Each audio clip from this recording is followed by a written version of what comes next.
We all have this problem. Our backlog looks like this. And I guarantee you that after this video, it's even bigger because I'm here to tell you about the 15 most underrated indie games of the 2020s. What are some indie games you consider underrated and overlooked?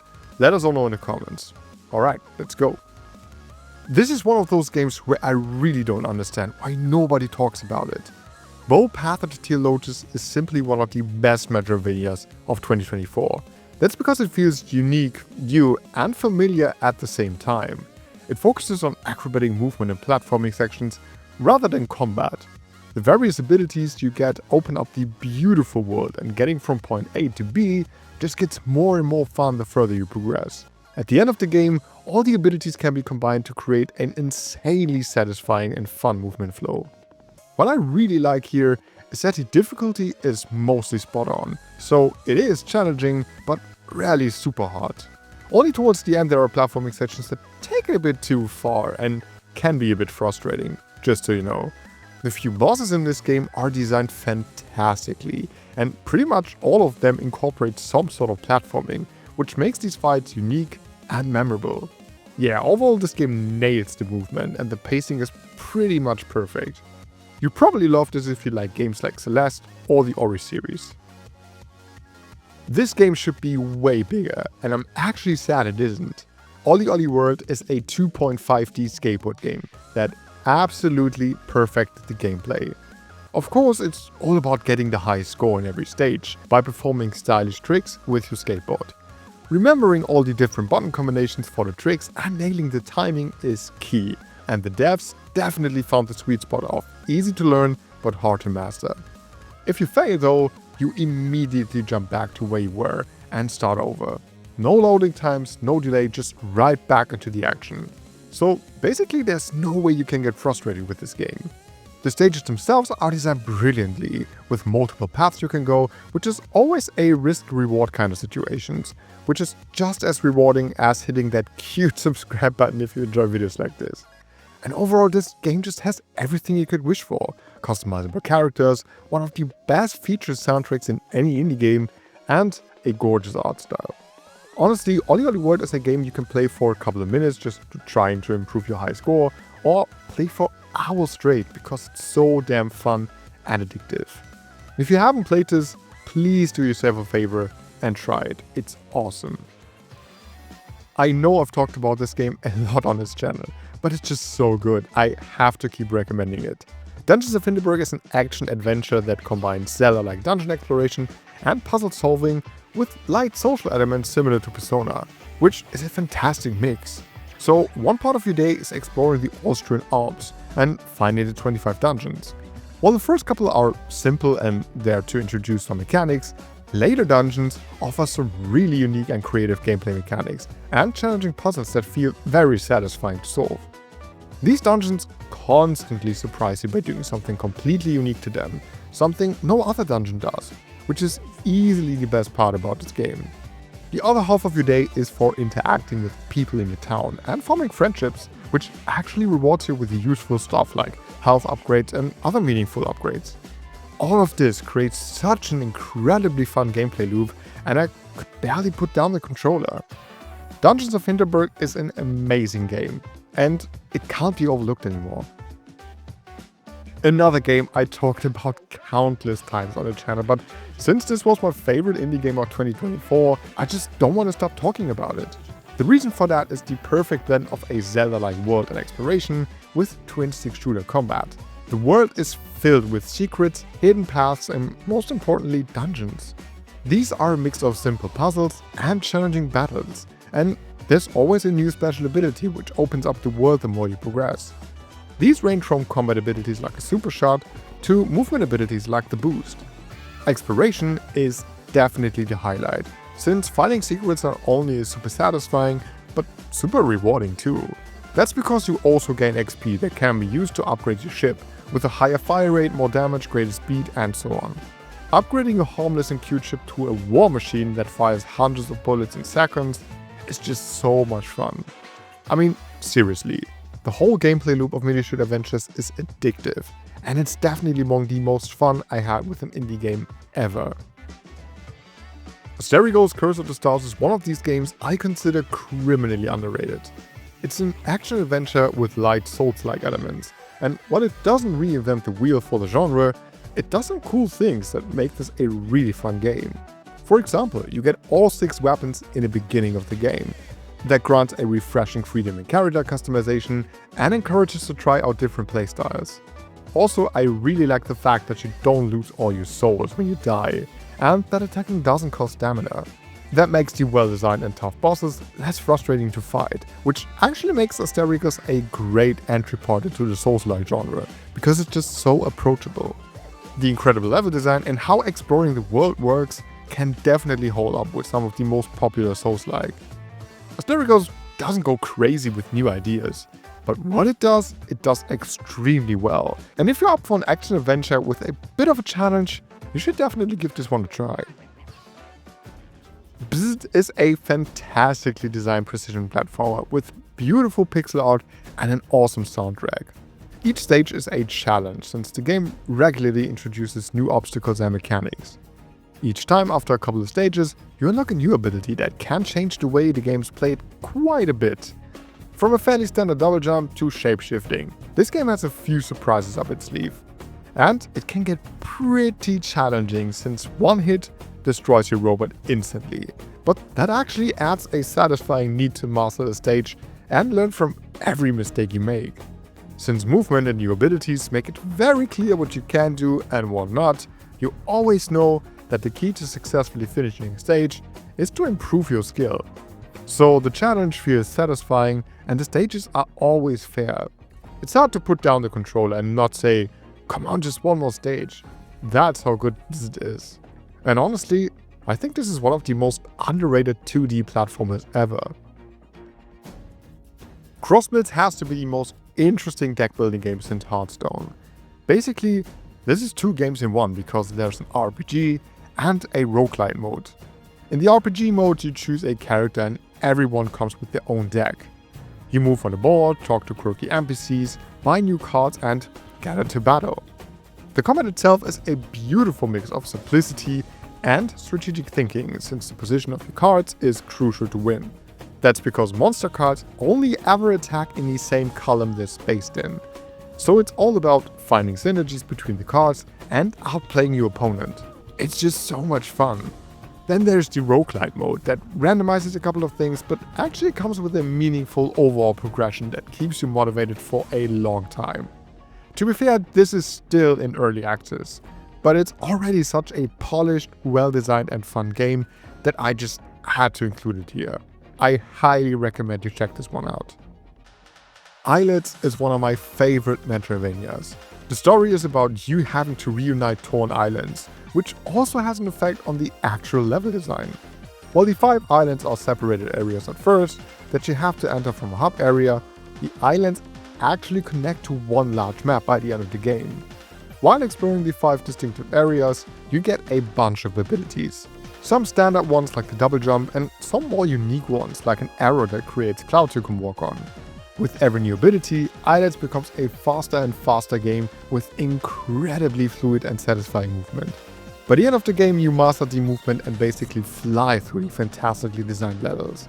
Bosses offer a good challenge with their creative and fun mechanics, and fighting them is always a highlight. Islet is such a great Metroidvania, and way more people should play this. This one is also created by the same dev who made Islets. Crypt Custodian is an indie Metroidvania that really stands out in the genre. That's because instead of relying on things typical to the genre, everything feels unique. This starts with the isometric perspective that not only makes movement feel super fun, but has a huge impact on the level design and therefore the exploration. Because you perceive the game world differently, exploration is centered around cleverly designed set pieces with challenging puzzles, rather than finding secret paths and hidden items. Hardcore Metroidvania fans may have to get used to this at first, but ultimately, this results in a well-paced gameplay loop that becomes super addictive. That's also because the movement is super responsive and fluid, which makes the many platforming sections a joy. Combat itself is rather simplistic, but shines thanks to a great enemy variety and incredibly well-designed bosses. Just be aware that encounters can get quite chaotic, which makes it even more fun actually. Of course, Crypt Custodian doesn't reinvent the Metroidvania wheel, but it does a lot to make this feel like a fresh take on the genre, and I think more people should give this one a go. It's a bit of a mystery to me how Cocoon didn't become one of the most popular indie games. Cocoon is a unique take on the puzzle adventure genre, where each world exists within an orb that you can carry on your back. To solve puzzles, you need to hop in and out of these worlds with another world on your back. Yeah, it sounds complicated and some puzzles will test your skill quite a bit, but once you understand how to think, the puzzles are incredibly satisfying to solve. That's also because each world you carry on your back comes with its own ability, like making certain paths available. And because the level design is excellent at every minute of this game, and the music creates a fascinating atmosphere, it's hard not to fall in love with Cocoon. For me, this is up there as one of the most ambitious, innovative and creative puzzle games ever. And if you're looking for a game that challenges your brain, this is the one you should play. This is the second most recent game on this list, and I know it may seem odd to put it up here among these other games already, but I simply cannot understand how nobody is talking about this, although it's so incredibly good. Some people are trying to sell this as a Souls-like, but it's just not. It's a Metroidvania and a freaking good one. You play as Lilac, and she has the ability to extract the abilities from homunculi and then make use of them. These range from movement abilities that basically open up the game's world to combat abilities. You can equip up to 4 of them and find upgrades to completely change them. The standard attack, for example, can be a quick sword attack, a mid-range scythe, or a hard-hitting axe. That way you have tons of combinations to choose from. The exploration itself is fantastic, since there are a lot of really useful things to find, and the map marks points of interest automatically. So whenever you get a new ability like a dash through walls, you don't have to remember every location on your own. Also, bosses are fun, the music is great, and the fact that there are dynamic difficulty settings is just a cherry on top. Honestly, I can't get enough of this game, and I highly recommend it to everyone. Lone Fungus is one of these games that is well known among the fans of the Metroidvania genre, but outside of that, it seems like nobody is talking about it. Which is a shame, because I think Lone Fungus is one of the best Metroidvanias ever. It really nails the essence of the Metroidvania formula. You start with nothing but a jump, and in a true Metroidvania fashion, you now go and explore the well-designed levels, looking for new abilities that help you traverse the mysterious world. There are so many secrets to find, hidden paths to uncover, and optional challenges to overcome that all require certain abilities and skill. Especially the platforming sections that are a clear love letter to Hollow Knight's Path of Pain are an absolute highlight. The sheer amount of abilities to find and bosses to defeat is simply impressive. That results in a great pacing, because the time you spend exploring, fighting and discovering new abilities is never too long. Honestly, this is one of the best indie Metroidvanias out there. 8-Bit Adventures 2 is basically a modern JRPG with the looks of a game from the NES. It's definitely among the most overlooked RPGs of the 2020s, and there are so many reasons why you should check this one out. It tells an engaging and heartwarming story that doesn't shy away from being very meta and also surprisingly emotional, providing some of the most memorable scenes I've seen in a JRPG recently.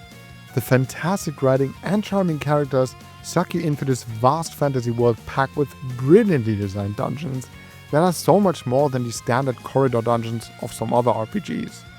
And then there's this great straightforward combat system inspired by Final Fantasy X and Dragon Quest that offers a good challenge and requires you to plan ahead your moves.